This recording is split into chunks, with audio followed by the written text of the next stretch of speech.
Hey, this is Sky. Welcome to my YouTube channel. So I was diagnosed with PTSD many years ago. It's a topic I like to talk a lot about on this channel to help people that may have it, to learn more about it, to be able to manage living with it. They say it's a life sentence. It doesn't really have to be. The trick with PTSD is to learn how to manage it successfully so it doesn't have to get stronger. The more that you allow yourself to become triggered, the more you'll get triggered. The more that you neglect taking care of your own personal and mental health, humbling up and really realizing that you do have this weakness, and learning how to manage it is part of that. The less that you focus on your triggers and the more that you're able to avoid them, to know how to snap out of them when they do happen, the more that you do that kind of work, the weaker those triggers become. The more that you allow that yourself to become triggered and to walk that edge, look down into that abyss, the more that you stare into it, the stronger that it takes a hold of you. Like the dark side.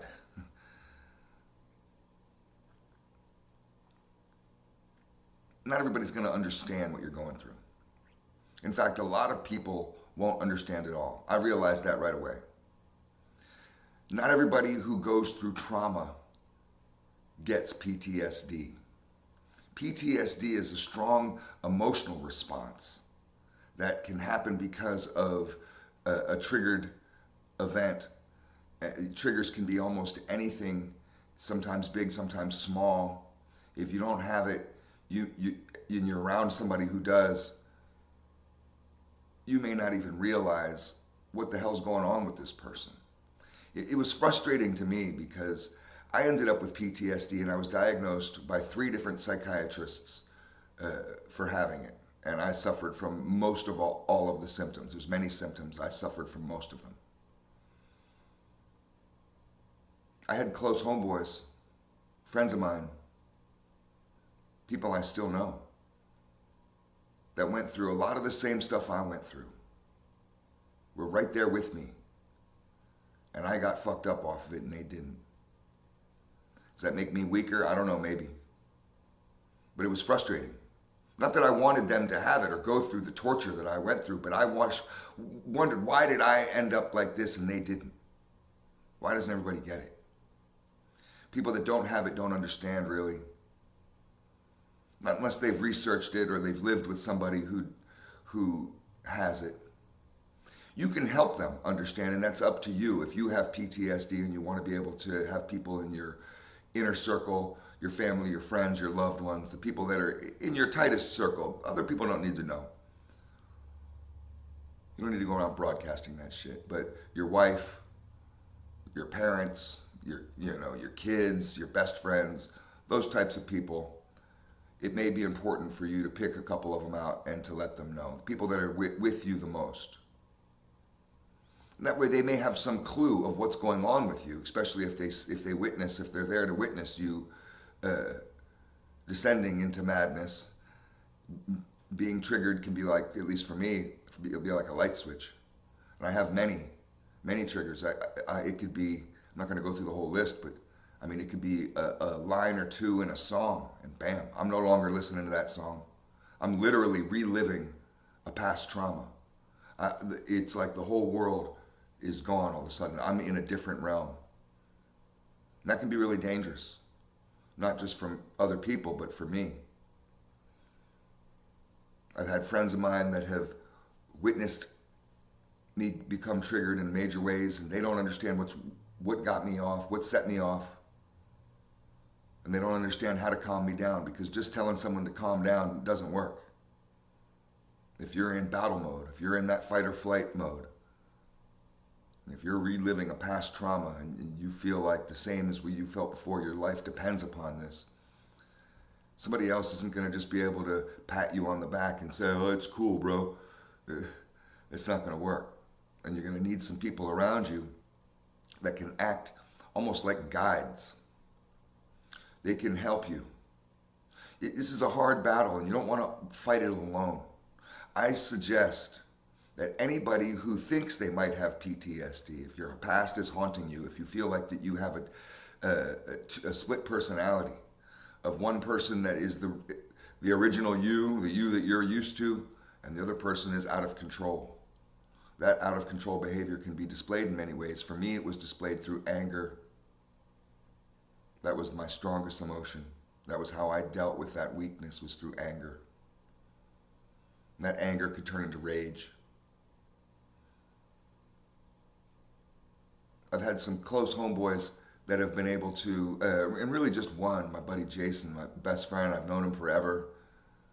We grew up on the same block together. We act alike, we look alike, we talk alike. We've been through most of the shit that I've been through. He was right there with me. He's a lot stronger than I am because he didn't really end up with PTSD like I did. I can get triggered, I can flip out. I have to realize that about myself, and I have to navigate my day and through society and at events and parties and wherever, social scenes. I just have to be able to navigate successfully and watch those landmines. It's like dog shit on a sidewalk. You can only avoid it if you're aware. If you're looking around, if you're walking blind, you'll step right into it. And I had to be educated on what PTSD was and that this was even happening to me. I mean, I knew that I was becoming more and more angry, that I would have these fits of rage that would last. I would get negative in a real dark way. Not just a depression, but it's like, I can only describe it as like almost like an evil. And that evil energy would take me over for sometimes months at a time, and then I would snap out of it and become the old me again. So managing PTSD is all about managing your triggers so you don't have to go there, so you can avoid that. It doesn't mean that other people have to walk on eggshells around you, but it'd be a good idea to let other people know that are in your inner circle of what triggers you. It's going to be your job to be real humble and to identify what those triggers are. And just like with me, you may not be able to identify one until it happens. But as you compile your list of, okay, no more this, no more that, and it could be everything from the music you listen to, the TV shows you watch, the food you eat, the drinks you drink. You could be triggering yourself with your own negative self-talk and mindset. You need to work on all of that. You need to figure out what all these triggers are and learn how to avoid that shit. Learn how to avoid those landmines. And tell some of your close people what they are so they don't trigger you, but also they can help be guides. Say if you got a wife, you hang out with your wife a lot. It would be important for her to know what some of these triggers are so she can help you be aware of what your mental state is. People that love you and care about you will take a heightened awareness willingly. You don't have to order them to do this. They want to do that because they care about you and they want to see you do well, just like you might with your loved ones. You want what's best for your loved ones. You want them to be healthy, happy, and be productive. Always. Help them forward on their journey. Other people may feel that way about you, and it's a tendency to isolate ourselves, to self-isolate when we have PTSD, but you need to be able to find a guide or two. For me, so far, one of my guides, and we don't hang out every day all the time, but one of my guides has been Jason. And he knows me so well, he knows what's going to set me off, what kind of people set me off. Sometimes certain people set me off. I can sense disrespect real quick, and when that shit happens, it could be a dangerous situation. And he knows many of my triggers because he knows me really well. He's watched me in a lot of really fucked up scenarios where I've just flipped out. And he may not have always been able to calm me down, but it's nice to be able to have people around you that understand you, that are patient with you, and that may be able to help, at least on the front end. He knows what kind of situations that are going to set me off, and he can warn me. Say, you know what? This party may not be for you. There's going to be some people there that I know that you're not going to like. That kind of thing. That really helps.